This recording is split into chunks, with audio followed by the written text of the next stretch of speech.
Bonjour à toutes et à tous, j'espère que vous allez bien. On se retrouve aujourd'hui pour la dernière ligne droite. Il nous reste 2 épisodes à regarder sur la série Marvel Television, la série d'animation, la branche de Marvel Studios, Your Friendly Neighborhood Spider-Man. Aujourd'hui, on s'attaque au 9e et 10e épisode, répartis sur évidemment 2 vidéos différentes sur 2 journées différentes. On touche au but avec, je l'espère, de belles surprises pour conclure cette première saison parmi les 3 qui ont été annoncés. Et sans perdre plus de temps, réaction à l'avant-dernier épisode, le 9e de cette première saison.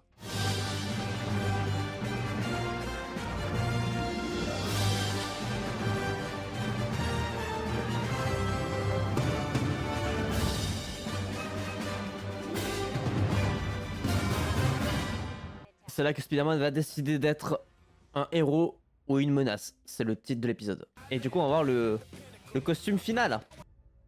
Ah, Norman Osborn se retrouve face au Docteur Octopus. Qu'est-ce qu'il va essayer de faire? Les Sinister, peut-être? Arrêté par Iron Man. Bien fait. C'est à cause de Norman que Iron Man a arrêté Octo? Ah oui, ça oui, on s'en souvient. Là, il a récupéré toutes ses inventions. Logique. J'aime bien. Joli conflit entre les deux là. Je suis assez d'accord avec ça. C'est pour ça que je préfère Dr. Octopus. Oh putain le bâtard. Ah, finalement, il y aura peut-être pas les Sinister. Hein. Ils ont l'air d'être vraiment pas potes les deux. Eux, ils vont en récupérer pour leur propre intérêt. Ah. Oula. Il y a Spider-Man, on l'a vu dans le machin. Allez, le nouveau costume et il sauve Nico en plus. Incroyable. Voilà un costume basique de Spidey. Trop bien. Et ouais, il y a Loni. Oh putain, le Scorpion est déjà là. Aïe aïe aïe. Les problèmes. Là, ça y est, il a un masque. Ça y est. Bon, faut qu'il s'en sorte un peu mieux maintenant. Oula, en quoi il est en train de se transformer là? Ah, bien. Ça c'est bien joué ça. Ah. Les problèmes. Ah non, il a eu. Quoi? C'est le machin bleu qu'il y avait dans le camion qui l'a fait devenir comme ça? What the fuck? Il est devenu hyper solide, c'est ça? Non bah, il en peut plus lui. C'est insupportable. Ah bah ça y est, ils fonctionnent ensemble du coup, c'est trop bien. C'est ciao! Salut Scorpion. À la prochaine. Oh putain, il veut pas mourir à un moment donné lui? Qu'est-ce qu'il est chiant Scorpion, c'est une dinguerie. Et il est horrible Scorpion. C'est un vrai antagoniste. Hein. Non, il faut pas le tuer. Non, le tue pas, faut pas assumer à 100%.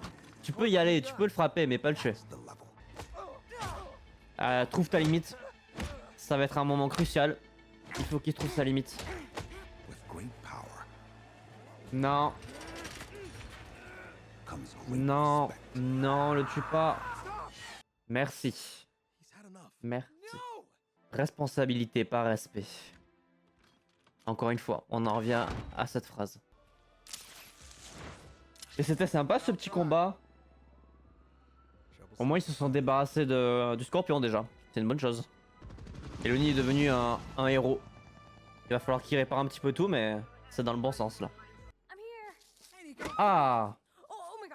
J'étais sûr qu'il allait venir à l'envers. Incroyable.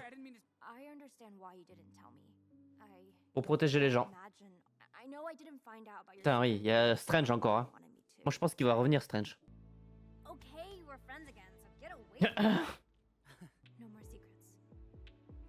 Toi tu y as pas encore dit que t'avais des pouvoirs quand même. Alors, qu'est-ce qui se passe avec Osborn? Ouais, clairement. Exactement. C'est exactement ça. Aïe, attends, est-ce qu'il y a un petit twist là?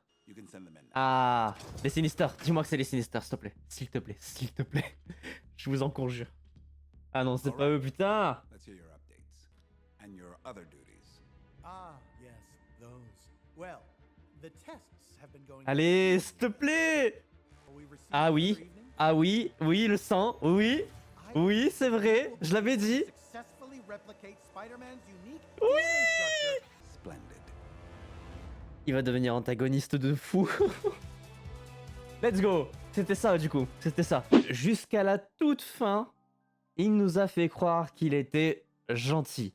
Et jusqu'à la toute fin, on était tous convaincus qu'il y avait quelque chose qui se cachait, qui se créait de malsain derrière Monsieur Norman Osborn. Alors il est effectivement le bouffon vert, ça c'est logique, puisqu'on a vu le planeur avec lui qui intervient pour sauver Spider-Man. Mais du coup, ils ont réussi à prélever le sang de Spider-Man. Et ça je l'avais dit en plus, c'était un vieux détail comme ça glissé, qui n'avait pas été forcément très utilisé, si c'est pour pas dire pas du tout. Mais moi je savais très bien qu'à partir du moment où tu prélèves le sang de Spider-Man, il y a anguille sous roche, il y a un conflit, il y a quelque chose qui peut se passer juste avec ce petit événement-là.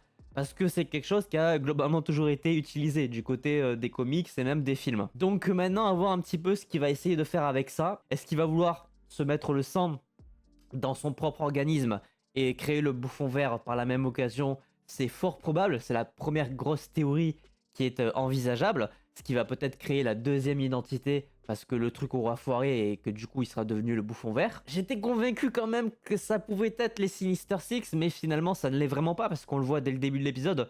Otto et Norman ne s'entendent absolument pas et il n'y a pas du tout d'intérêt pour lui de réunir une équipe pour se débarrasser de Spider-Man. Je pense qu'il est vraiment juste là dans un but d'avoir aidé Norman à construire son propre empire, son propre personnage d'antagoniste qui va sûrement être dans les prochains épisodes, dans les prochaines saisons. J'imagine donc bien finalement une fin d'épisode 10 avec le reveal, face reveal du bouffon vert avec le masque, le costume, le planeur, lui dessus qui est en train d'attaquer Spider-Man. Ça semble complètement logique de par ce qui nous a été montré jusque-là et avec notamment la révélation finale de cet épisode. Hormis ça, pour revenir sur l'épisode en tant que tel, j'ai bien aimé évidemment le costume de Spider-Man, ça y est, on revient au basique du costume de base, rouge et bleu, très bien, simple, efficace. J'ai bien aimé le duo qu'il fait avec Lonnie. Alors du coup, je connais pas trop le personnage de Tom Stone. Je l'ai très vite fait vu dans certains comics. Il semblerait qu'il ait marché sur un produit qui l'a fait rendre un petit peu plus fort physiquement, un peu comme Luke Cage,